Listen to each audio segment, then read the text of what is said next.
करें। एक होता है स्टक माइंडसेट और एक होता है ग्रोथ माइंडसेट। जब भी आप स्टक माइंडसेट के एंकर को तोड़ें और ग्रोथ माइंडसेट के एंकर को बनाएं, तो ये विजुअलाइजेशन बहुत अच्छा है जो मैं अब आपके साथ कर रहा हूंगा। इसमें इस टेक्निक को यूज करेंगे, ठीक है ना, जो मैं आपसे बात करूंगा। जैसे मैं कहूंगा कि आप ये सोचो और इसको, इस ट्रिगर को फायर कर लो, फायरिंग होती है, इस ट्रिगर को फायर कर लो तो ऐसे बैठ जाएंगे। और फिर मैं कुछ बोलूंगा और उसे मैं बोलूंगा एक बार या दो बार, फिर उसे आप कम से कम 10-15 बार एक एक सेकंड में कर लेना। आपका ग्रोथ माइंडसेट और आपके अंदर जो सेल्फ सेटिस्फेक्शन होगा उसकी एक अच्छी फीलिंग आएगी। और मुझे बताइएगा कि कैसी फीलिंग आई है। शुरू करते हैं। मेरा बहुत पॉपुलर नहीं, बहुत प्यारा विजुअलाइजेशन है, जिसे मैं बहुत दिनों से शायद आप कह सकते हैं कि भूल बैठा था, क्योंकि इतनी टेक्निक आ जाती है। लेकिन अब मुझे याद आया तो शायद आप में से किसी ने मैनिफेस्ट किया है, समझ लीजिएगा। ये ऐसे ही याद नहीं आता है, क्योंकि इतना ये डीप अनकॉन्शियस में आखिर क्यों मैसेज आया है। कहते हैं ना, थॉट इज नॉट योर्स। तो कंधे सीधे करके बैठिएगा।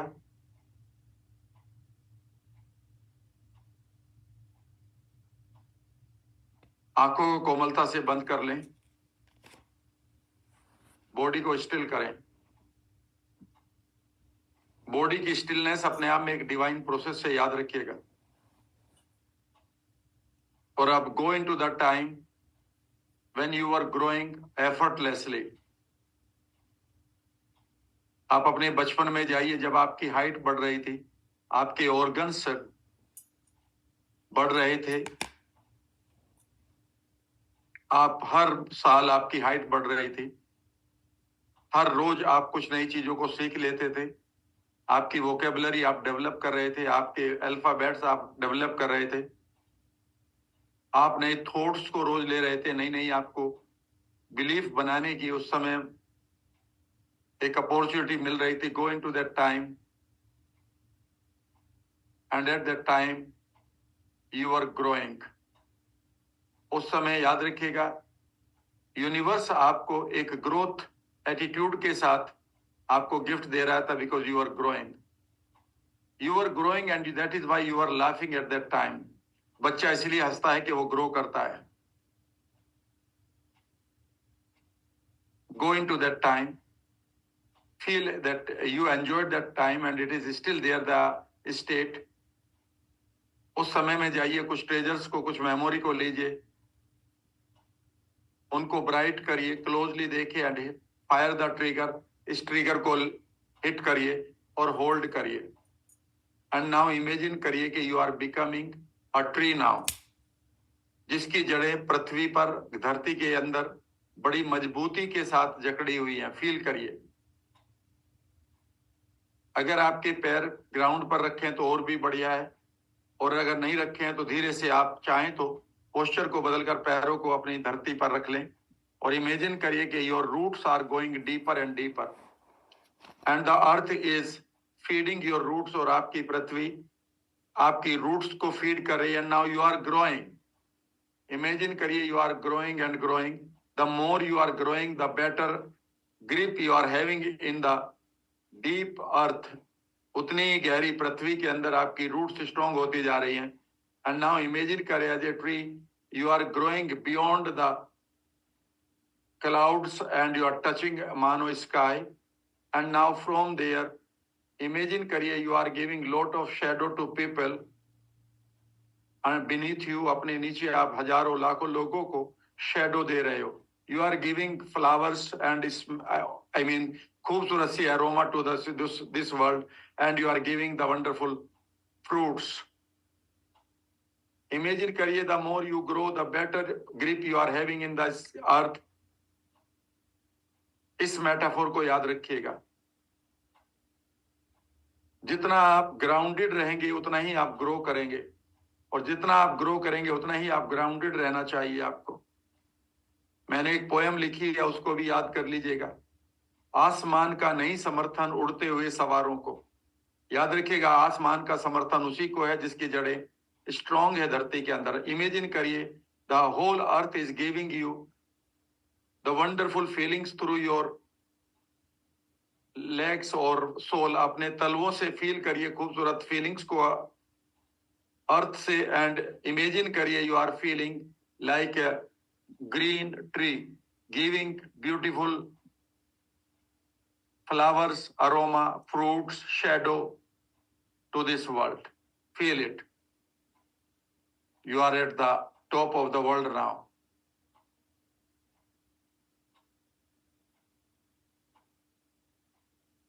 Feel this satisfaction that you are contributing something and you are grounded and you are at the top of the world. You are touching the sky, but you are grounded.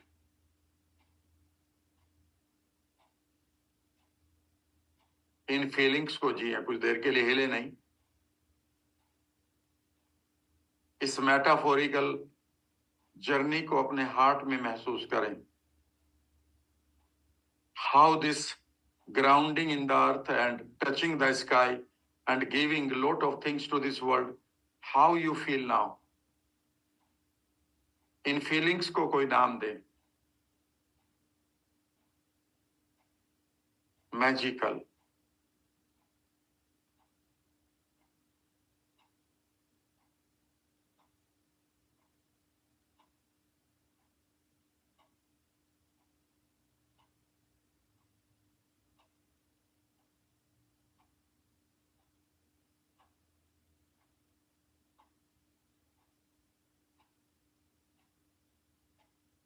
Keep enjoying for next 30 seconds more. Feel the wonderful grounding, feeding from the earth, coming from your soul to your whole body. Imagine करिए कि आपके fruits किस तरह से पूरे world को एक नया टेस्ट दे रहे हैं. The fruit of your knowledge, the fruit of your confidence, the fruit of your words. How beautiful you are becoming. How many people are taking shadow under your guidance? कितने लोग हैं एक छाया ले रहे हैं आपकी गाइडेंस में. How you are enjoying the peak of your success touching the sky. You feel unique now. Create अपनी आइडेंटिटी क्रिएट करिए कोई. Who you are now.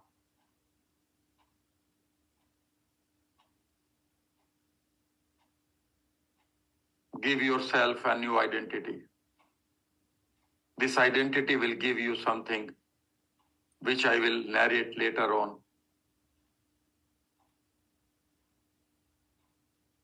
धीरे धीरे अब आप ट्रिगर को छोड़िए, कुछ देर ऐसे ही बैठ रहिए, 15-20 second. Keep touching the sky. Keep taking the feeding from the center of this earth. The earth is dancing. It gives us feeding, that is we call it Mother Earth.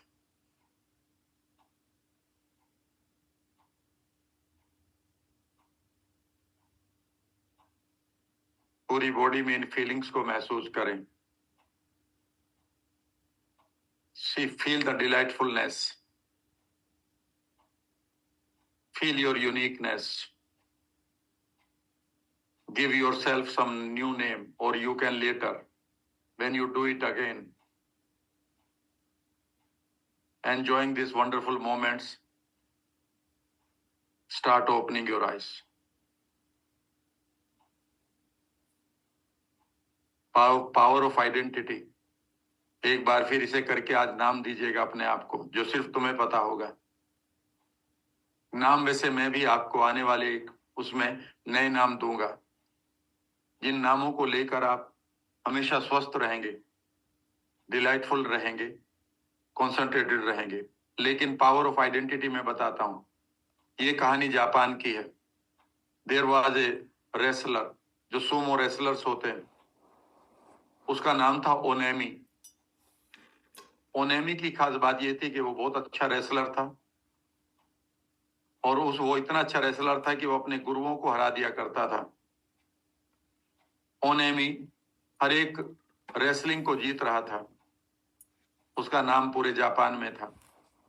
कि अचानक ऐसा कुछ हुआ कि ओनेमी ने अपनी कुश्तियां, अपनी रेसलिंग हारनी शुरू कर दी.